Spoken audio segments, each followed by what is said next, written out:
Hi, my name is Dr. Rachel Moreski. I'm an emergency physician by training, and I am a professor both at Columbia's medical school, PNS, as well as Mailman School of Public Health.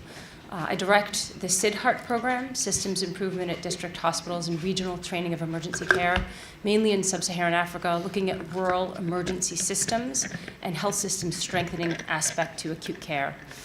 I also direct the International Emergency Medicine Fellowship Program at Columbia, where we send emergency physicians overseas to do international relief work, as well as matriculate through Mailman's MPH program. I'm honored today to introduce a very distinguished panel. Obviously, the outbreak is concentrated in sub-Saharan Africa and West Africa. And today we have a number of panelists, two who are here in the room with us, and then two who are overseas in Guinea. We're going to be Skyping with our overseas panelists, and hopefully the video will continue to work. The first panelist is Dr. Renu Dhillon, who is a senior technical advisor at the Center on Globalization and Sustainable Development at Columbia University's Earth Institute. He's been a consultant on a number of health systems programs in Liberia, Nigeria, and India, and has served on UN organizations like the WHO and UNICEF. Next to me is Jennifer Doran. She directs the Columbia University School of Nursing Office of Global Initiatives. She's directed projects to build nursing and midwifery in over 10 sub-Saharan African countries. And she serves on the Global Committee for Association of Nurses in AIDS Care and a number of other WHO collaborating centers on nursing and midwifery. Not with us yet is Dr. Estrella Lasri, who's also going to be Skyping from Guinea. She is currently a tropical medicine advisor for Doctors Without Borders, MSF, and she is working on the intervention right now in Guinea on Ebola. Next to Jennifer Doran is Dr. Susan Michael Strasser. She is the Associate Director of Nursing Programs and Project Director for the Global Nurse Capacity Building Program at ICAP at Mailman, and she oversees a HRSA-funded multi-country initiative on the nursing role of people living with HIV, and served in sub-Saharan Africa in leadership positions for many years. She also just recently returned with Dr. Wafal Sadr from Sierra Leone, so we're going to hear some of her recent findings. So I'd like to start today by having our overseas panelists give us a 5-minute introduction to what they're seeing on the ground in Guinea. And Dr. Dhillon, I don't know if you'd like to start with some comments. Yeah, thank you, and it's a real privilege and honor to be with you all today. I've been here for now, I think, the last 6-7 weeks, and we've been very much immersed in the day-to-day of trying to get the epidemic under control, and it's always a pleasure to be able to step a bit out of that and also get a wider perspective. So it's actually not only an honor, it's also an opportunity for me to be speaking with you all today. I can speak a bit about where we are with the epidemic at a national level, what some of the challenges are and what some of the next steps are. So the epidemic here in Guinea has never been as intense or as explosive as what we've seen in Sierra Leone and Liberia. But I think what's important to understand with these three countries is that all of them converge along the same borders. And really the epicenter of the epidemic prior to it really becoming an explosive outbreak in the cities in Monrovia and Freetown in Liberia and Sierra Leone is really centered around this area where the three borders meet. And the communities in that area are all one and the same. And so it's helpful to think about this as actually something that is across all three countries and not just in one country. Here in Guinea, there's been 2 times where the epidemic was almost completely stamped out, last time in July. But since August, we've been seeing cases going up, and in fact, we're just getting the totals for the month of November, and we have over 500 cases for the month of November, which is the highest single month total we've had here since the beginning of the outbreak several months back. We're also seeing cases in more places than we did before, meaning some areas that were previously less affected or unaffected, we're seeing some cases there. The good news right now has been that the cases have still been on our radar, meaning we know where most of the cases are. We're able to track many of the people who are exposed to those cases, which is critical to be able to then start reducing the spread. The concern is that at any time, especially with cases here in the capital, in Conakry, we can see a lot of that spread happen again very quickly and very explosively. So we have this window of opportunity right now where we see cases going up, but where we can really ramp up our efforts and even in a matter of weeks start turning things around. And that's what we're really aiming to do right now from a national level. And what we need to do to get the epidemic under control here is really a three-part strategy. One being actions that are very specific to Ebola, and those actions are very much centered around the idea of reducing the time between when somebody who has symptoms starts having those symptoms and when they're isolated. So I think with the physician in New York who was hospitalized at Bellevue, what was critical is that the moment he started having symptoms, action was taken and he was isolated for treatment right away. So reducing that symptom to isolation time is really the focus of those Ebola-specific efforts. If we can reduce that to 2 days or even ideally less than a single day, then it reduces the window of time when people can transmit the virus to others, and also it'll improve the chance of survival. Because a lot of the mortality you see is related to end organ damage, so basically kidney failure, other organs that are affected when somebody is very dehydrated. So the sooner we can get people in treatment and rehydrated, the better also. So there's Ebola-specific actions is one core area that we need to ramp up actions immediately and aggressively. At the same time, what we're trying to do is create a national response system that even in places that you're not having cases, and even in places that have been less or unaffected, where if a case showed up tomorrow, we're immediately able to act on it, so that one case never becomes 10 cases, that it always remains just as one, and in worst case, maybe they're infecting someone else in the household before they're recognized. This is going to be critical for Guinea because even as we're able to make progress on cases here, we will continue to see people come across the borders, and so we need to create a proper response system nationwide. And thirdly, we're also looking to rebuild the health system. So even before Ebola, something on the order of 60% of health facilities were effectively unstaffed and non-functional. And even as we're trying to get Ebola under control, malaria and other illnesses continue to run rampant in these communities. And so we need to build up the response for those illnesses also. And all of this stuff sounds like it's different, but it all dovetails with one another. And so what we're talking about is aggressively pushing out Ebola-specific actions that can reduce that symptom to isolation time in the context of, at the same time, building out a response system to be able to keep future cases from spreading further, and then at the same time building up a longer-term health system.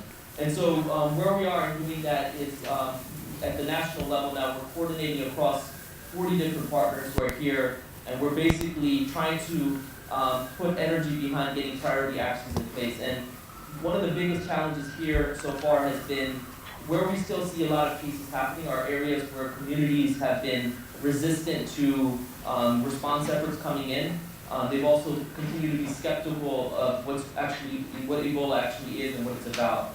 And so that challenge of engaging these communities is something that is of immediate priority. So even in the next few weeks, what we're trying to get in place are essentially community-based committees whereby community members and community leaders themselves are able to act as a bridge to the population so that we can mitigate some of the concerns that are there. And I think when that happens, we'll be able to make a lot of progress very quickly. I think the story that we've seen with cases declining in Liberia is in part the fact that communities now understand how Ebola spreads and are actually able to take many of the precautions to limit contact, to not touch bodies during burials, all of these things that otherwise would end up being sources of transmission. So they've been able to make a lot of progress just by having communities understand that, and that's something that we're trying to replicate here.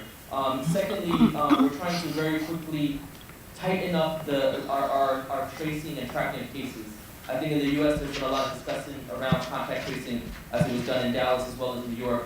And so here we've been doing that, and what we're trying to do is now tighten that up to the point where as soon as any of those contacts have symptoms, we're very quickly able to diagnose and isolate them, and at the same time that we don't lose track of contacts. Many people here are very mobile, so even if they're staying in one place, in the course of a week, they may visit different family members, they may go to different places for trading, and so we're trying to create a system that can actually better keep track of people and be able to make sure that the moment any of these contacts have symptoms, we're able to react quickly. And then thirdly, what we're trying to also create is a strategy for rapidly responding to when we see cases arise in areas that currently don't have treatment centers, and places that otherwise have been less affected or unaffected. So rather than waiting until cases build up in those places, or waiting to be able to create new infrastructure, we can have almost mobile rapid response teams to move very quickly there, to do what needs to be done, perhaps using existing infrastructure, and then quickly control these mini outbreaks before they become larger foci of transmission. And I'll close my comments by giving a few thoughts about some of the bigger challenges. So the what to do is something that I think certainly we need to distill details and refine as we go, learning lessons from the field. The challenge oftentimes here is actually getting it done, and what that entails is a lot of what we're talking about sounds simple for me to describe, but it's very complex when we talk about the nuts and bolts of actually implementing it. It requires many details, coordination across many partners, and so that's been one challenge, and that's something that we're working on streamlining. Secondly, we're talking about implementing a series of interventions in communities that don't have the infrastructure you might find in even urban centers in places like Guinea and Liberia in the cities. We're talking about communities where roads are very bad, electricity, phone coverage, all of these things are problematic. And so we're trying to implement a series of very tightly linked steps in places that are very logistically and organizationally challenging. And third is information. As you can imagine just from what I'm describing very briefly, there's a lot of different pieces that are in motion at the same time. And the other thing that we're trying to do is create an information system that allows us in real time to really see how all these pieces are coming together, and almost akin to executing a war, having a sort of a full picture of where our resources are, where the challenges are, where the cases are, so that we can react quickly, redirect resources, and move faster to stay ahead of the epidemic. And I think if we can put these pieces into place, even in the next 4 to 5 weeks, I think by 6 to 8 weeks from now, we should be able to see a lot of gains in terms of reducing cases. So I'm very optimistic all of this can happen. I'm saying this at a time when we're seeing the peak of the number of cases that we've had in the epidemic in Guinea. But I think it's time that I think we're primed to really make progress in the next several weeks and get ahead of this epidemic here. Thank you. Those were very important points, and I think we're going to come back to you and touch upon some of the points you raised. I think especially looking at resistant communities and figuring out where they are geographically and what is similar between them that creates these pockets of risk, really, and how to best mitigate them through public health programming and social mobilization is going to be key. And then other issues you bring up, and coordination is daunting. 40 actors in Guinea, there are many more in many other countries, and how you align these actors to best pool funds, resources in a symbiotic way, which doesn't always happen.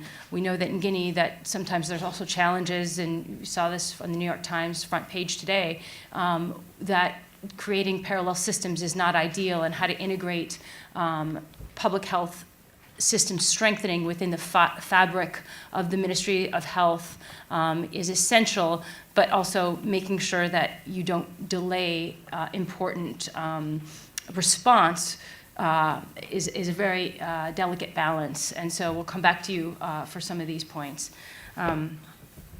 I'd like to move on to our panelist in the room. Jennifer, if you can give us 4 or 5 minute background and just some of your thoughts on, Sure. on the response so far in West Africa. Sure, thank you, Rachel. And thank you to the organizers of this event and to bringing Columbia University together to be able to look at what our own responsibility as part of a global community that's demanding that we act now. I just wanted to ask people from the School of Nursing to show a hand here. because I see a lot of my faculty and students here. Thank you for being here. And I do want to note, again, it was important to me when I was coming here today to recognize it being World AIDS Day, and many of our lives have been determined by being involved on the front line supporting. I know my colleague here, Susan, and many of us have spent our professional lives really working around what we thought was an unimaginable pandemic, and that we have seen enormous strides. It could go if we stop global support, but enormous strides and success stories that we really need to take and look at what can be learned from this, and I hope we have a moment to talk about it, in applying how we respond to Ebola. So a couple of comments. As a nurse and midwife, Ebola does not respect borders. Viruses don't respect borders. Our focus needs to be on the heart of where this is, which is centered right now in West African countries, 3 countries in particular, though the situation in Mali could potentially explode very quickly, and certainly Nigeria, Senegal, many places it's resting and could come out intensively. We need a global response. We do not sit, because of globalization, we do not sit alone. We cannot say, what are we going to do ourselves? We are a global community economically, socially, politically, and certainly from a health perspective. We approach it at the School of Nursing that every human being has the right to the highest achievable state of health, right? That's a right given in the Declaration of Health for All. If we really believe that, it means that people who are dying now, it's our responsibility to see what we can do. From a nursing perspective, I would say we need, and I'm very glad, thank you for your remarks, Dr. Dion, because you really hit on all the points we could make. We need an immediate response. We need to be there and support in numbers, certainly as nursing cadre. Nurses represent 60 to 80% of the workforce. In the 3 countries, Guinea, Sierra Leone, and Liberia, nurses are about 10 times to 1 per doctor. And nurses are having the highest fatalities of care. Nurses are the ones in the community providing the links to education, to surveillance, to identifying the illness, to looking at ways to get immediate treatment for people, and to go through the process of grieving. When nurses die, it is frightening for communities, because if we're dying, what does it mean for anyone else, since we are usually the first line of offering hope and concrete help.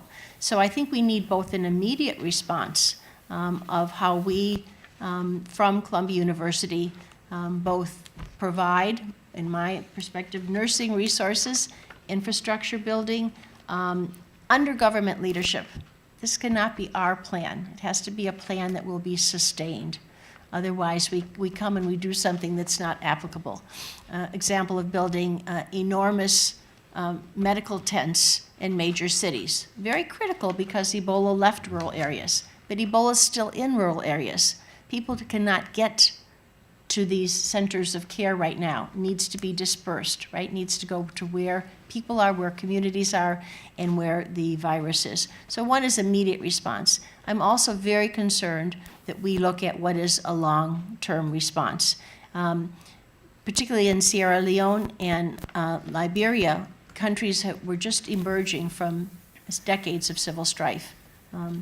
And how to rebuild a public health system, how to deal with maternal mortality, which is my passion in life. Countries were just starting to make steps on looking at Millennium Development Goals and moving forward. If you are birthing right now in any of the 3 countries, the chances that you will have anyone be able to provide skilled care during your birth are minimal. This is all, we're going to see a rolling back, not just to where it was before Ebola, but way back in terms of huge global burden of disease around maternal mortality and other illnesses. So we need immediate, but we also need a long-term response. And I would say strongly that this is really a moral imperative. It's a necessity that we look as a university at how we do this. Great, thank you. I'm going to see if we have a connection with Dr. Estrella right now in Guinea, just because it's tenuous. We'll see if we can hear her. We might not see her. Are you there? I can hear you. Okay, wonderful.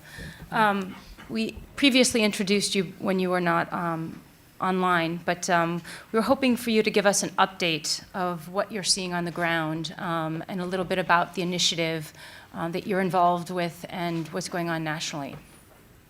Okay.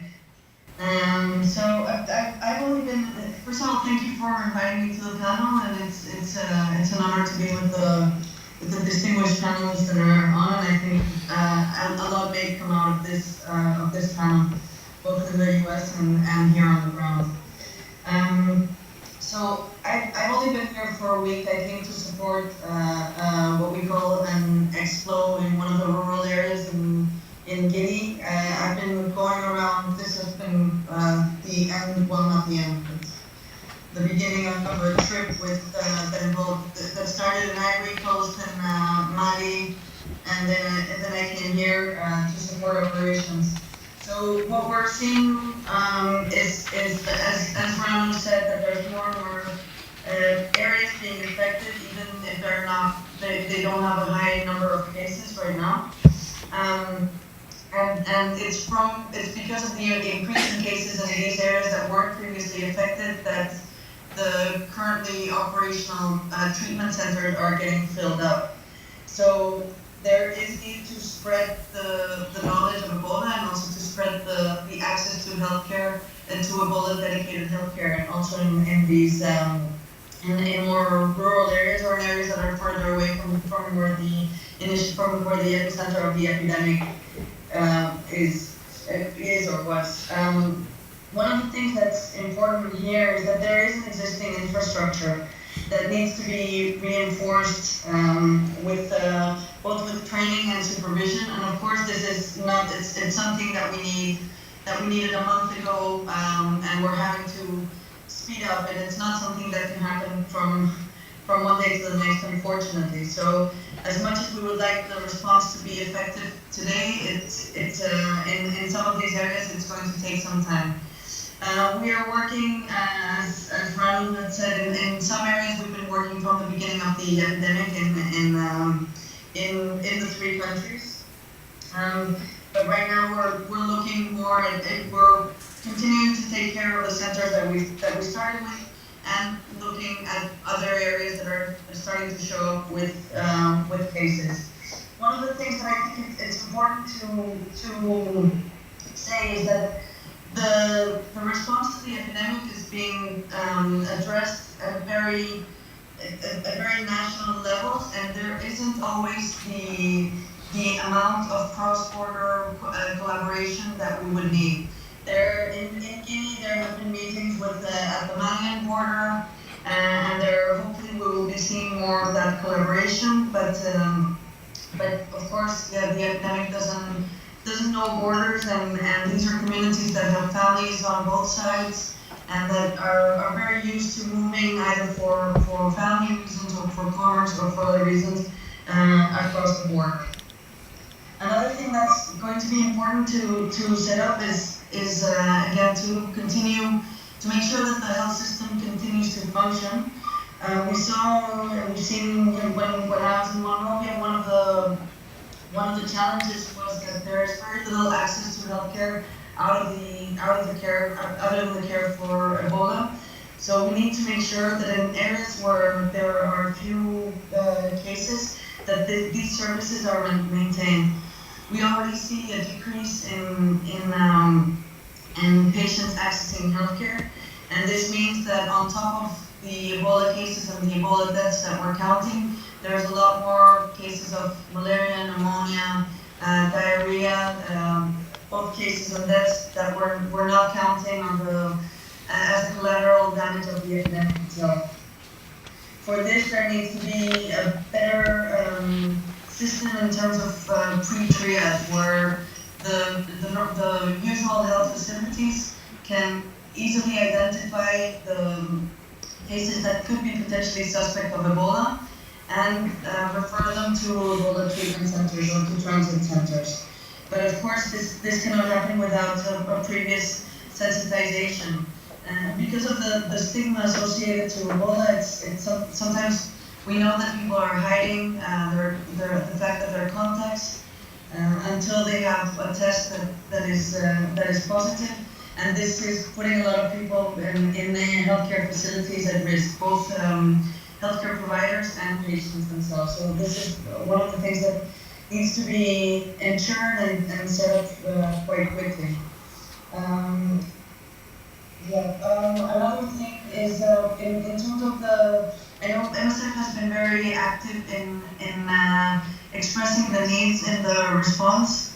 And unfortunately, sometimes the needs, we saw that very clearly in Monrovia, that some of the needs come, we express them and they come, they actually do come on the ground, but they come when the epidemic has, the size of the epidemic or the location of the epidemic has changed. So the response needs to be as dynamic as the epidemic is. As you know, we're kind of chasing after how the epidemic is functioning, and at some point, one of the ways to make sure that we are somewhat ahead will be to ensure that there is training and that there's sensitization and that the information is getting to all of the healthcare providers, including traditional healers and less less conventional healthcare providers, and some that sometimes will escape the system and the usual system of training.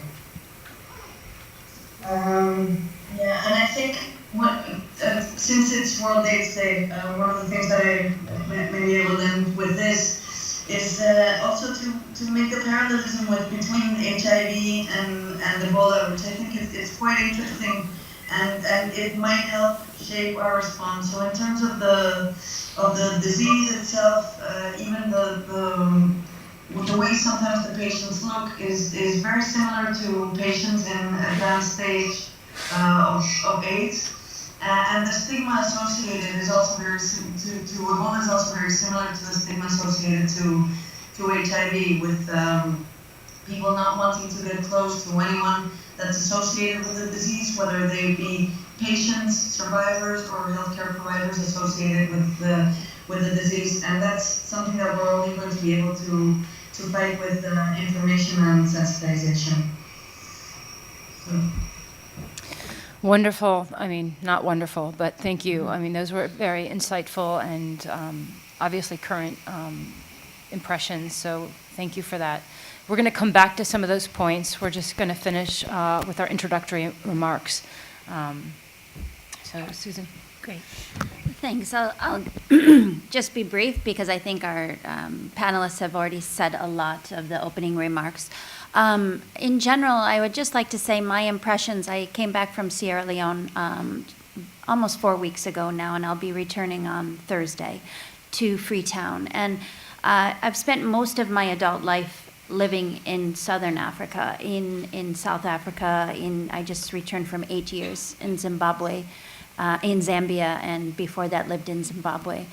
And I often think as I move back and forth between the United States and Africa, what is different? And because I see the same passion, I see the same intellect, I see the same drive for excellence, I see many similarities between the people in Africa and here, but something is palpably different in how we can live our lives. And what strikes me again and again and again over the last 25 years of going back and forth and living there is the infrastructure, just the sheer depth of infrastructure that is within the United States that we, growing up here, largely take for granted.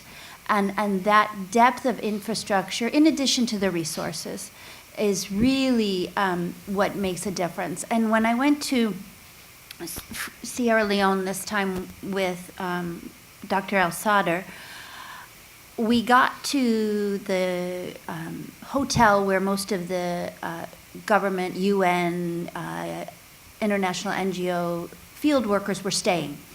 And I was struck by how many people were sitting down at their computer, writing up standard operating procedures, writing training curricula, writing materials. And as a nurse, and the nurses in the audience, we're doers. We want to get up and we want to make something happen. We want to fix the wound. We want to care for the patient. We want to give an injection. We want to do something.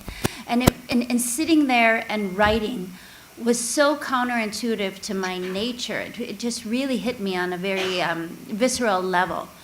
And what it made me reflect on is that we're sitting there building the bridge while the water is rising. So we're all saying, what can we do? What can we do? What can we do?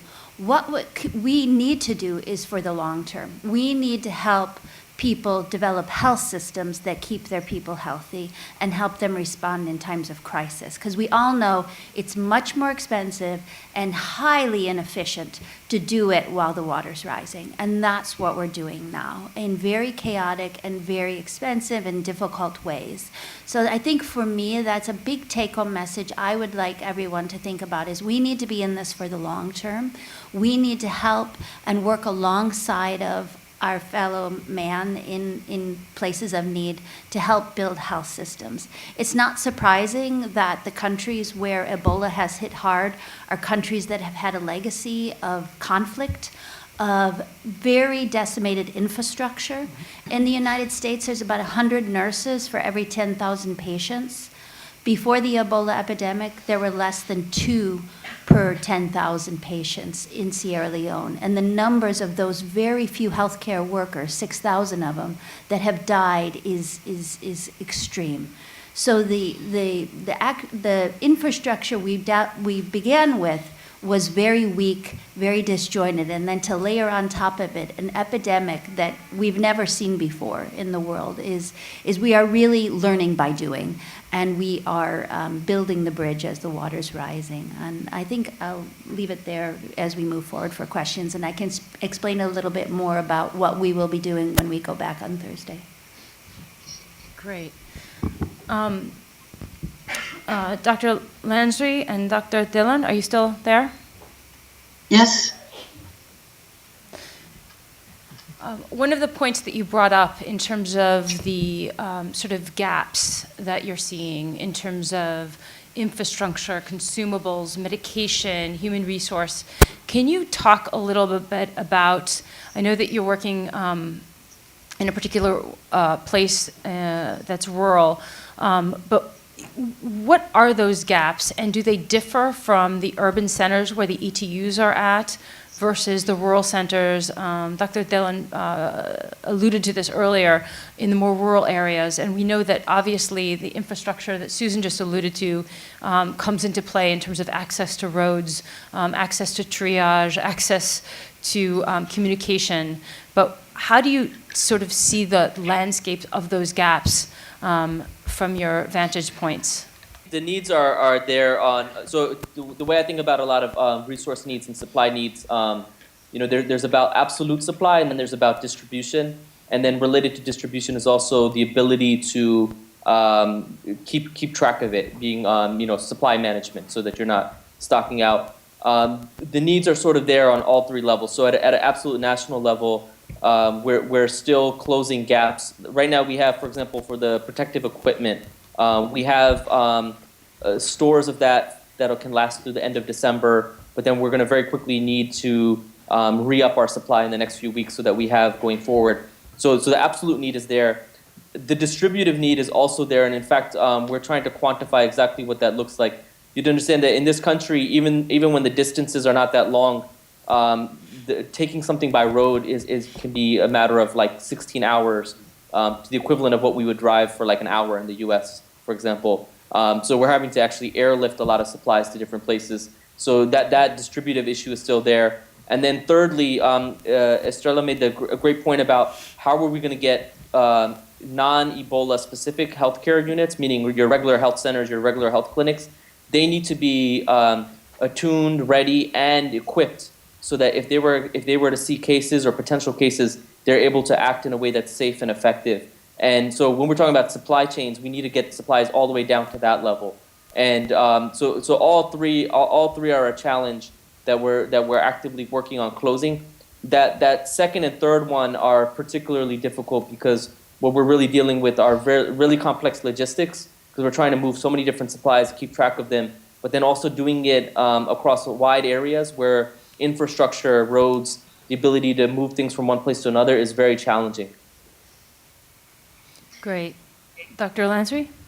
Yeah, I can add to that. I did I guess 300 or 350-mile trip the past 2 days, and it took me 2 days to do that because of the state of the roads and yeah, because it's difficult to drive here by night and to be safe. So yeah, that's one of the things that's difficult in terms of. One of the things is there is a supply chain that has been put in place for Ebola dedicated structures, but the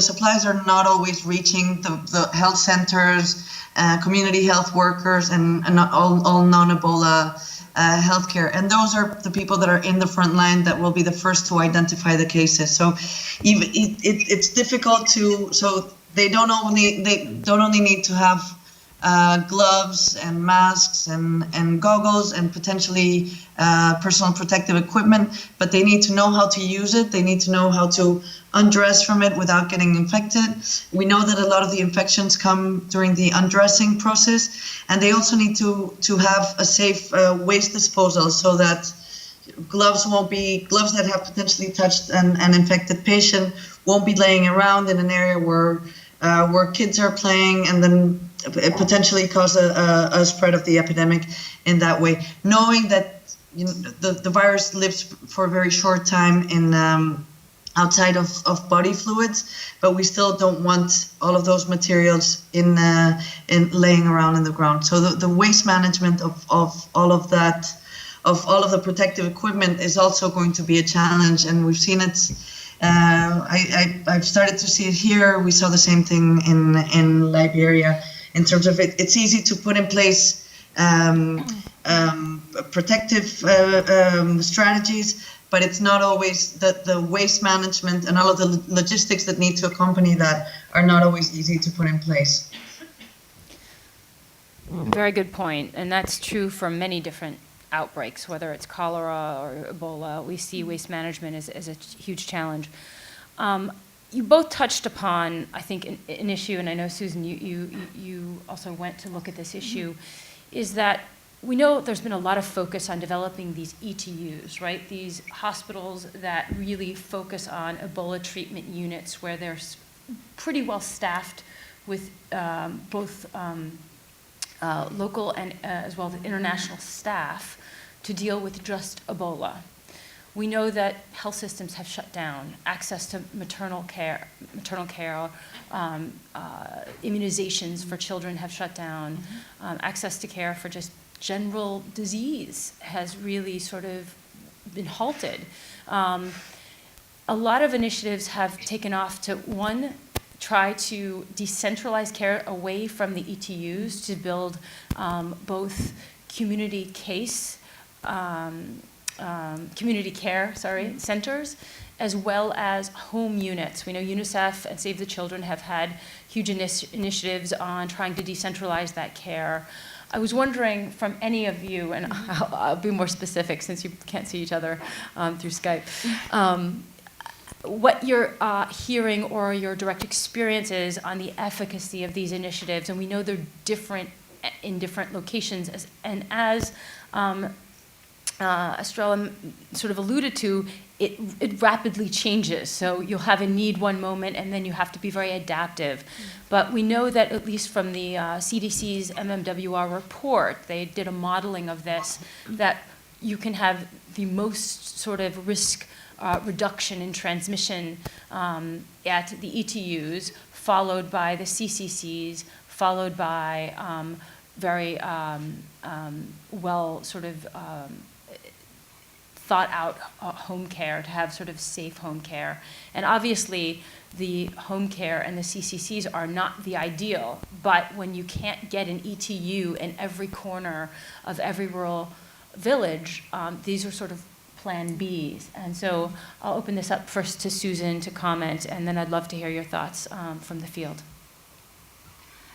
Yeah, I don't know if I would call it Plan B. I would I would say you need all of it. You need isolation in the home, you need referral to something that's nearby, and then if you can, to refer them on to an ETU. So I think we need all of it. And in this discussion, I think it is very rapidly evolving, because when we landed in Sierra Leone, again, the whole idea was to build this bridge and build a very good steel suspension bridge with all the bells and whistles. So all of the talk was about get these ETUs up, get these Ebola treatment units up, get bricks and mortar buildings up. And people realized, well, the water's coming up too quickly. We can't do that. How do we respond? And that's why we're seeing new models of care, the community care centers and home care. And these were not even considered an option, a couple months ago, and would have been unheard of, unthinkable that you could care for an Ebola patient in the home. And now it is seen as something we have to do to get ahead of the epidemic. So we'll be going back to evaluate community care centers to look at how safe they are, how effective they are. But basically what it is a community model of care, and there's a rapid scale-up of many of them, hundreds of them, happening very, very quickly. And there are a series of tents to isolate suspected and confirmed cases of Ebola, and they should be places in communities where families can quickly bring their loved ones who are showing symptoms of Ebola. So that would be fever and a number of symptoms, or symptoms and having exposure to someone who's been sick. At the same time, we know that people are caring for their family members in the home before they bring them into the hospital. So how can that be done effectively and safely? So home care kits and minimal home care kits are being thought of and distributed as well. And we will be looking at the effectiveness at the community care centers and the acceptability to the community to get people in to a safe place where they can be isolated but also cared for. And as Dr. Dillon said, they need oral rehydration quickly to prevent damage to the liver and to the kidneys. And so that is a key component of care in the community care centers. And these are going up very, very quickly as we speak. I was on the phone yesterday with people from UNICEF in Sierra Leone, and they're being built and put up very quickly. The issue is getting the people to man them and getting the people trained quickly enough to man them. Because as you know, there are very few nurses and doctors to be put into these facilities, and many of them are being drawn into the Ebola treatment units. Thank you. Dr. Lensry, do you want to go first? Yeah, one of the problems with of course there need to be this epidemic has made us thought of the way to provide care in a different way that we have in other epidemics, and we've had to adapt our forms of treatment.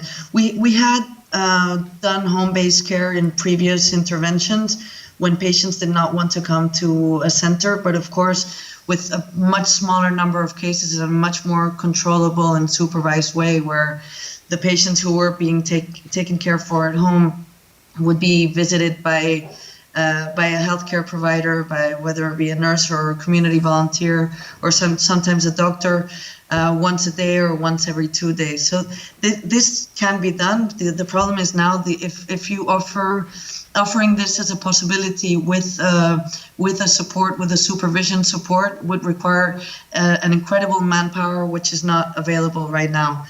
A little bit similar for the community care centers, where it's important that there are trained staff to man these community care centers, so that they don't become very quickly centers for amplification of the disease. We know that without the appropriate training, the health facilities very quickly is one of the areas where very quickly people get infected, and where a healthcare provider can in turn infect other patients. So in terms of access, it is a great idea. but still you need enough people to manage it. So essentially, what they end up becoming, in terms of needs, is a small scale ETU, which again, right now the human resources are not necessarily available for that. One of the things that we're trying to propose is just to ensure that all healthcare facilities do have an area for isolation where they can quickly isolate a patient that they identify as a potential suspect, and at the same time have alert the rapid response teams that Ranu was talking about before, so that this patient can quickly be picked up by an ambulance with trained staff and taken to an ETU. But again, it's all training, and finding the HR that will be willing to work on this, and at the same time making sure that it's the same human resources that are taking care of the rest of the healthcare. So not undressing the rest of the healthcare to dress up the Ebola response. Thank you. It's nice to get different perspectives on this issue, because we know that this is the first time, really, that we're trying to figure out how to improve access closer to the community. And we have huge human resource shortages, and training is essential in every aspect of this process, as we all know. Dr. Dillon, do you want to also comment? Yeah, I think this question of community care centers versus the traditional larger treatment units has been going on for some weeks, and I think before jumping to what infrastructure or what unit of response we're trying to create, to me I think it's helpful to think about the functionality that we're trying to create. And to me it's this, to really to stop spread of Ebola, to stop transmission and improve survival.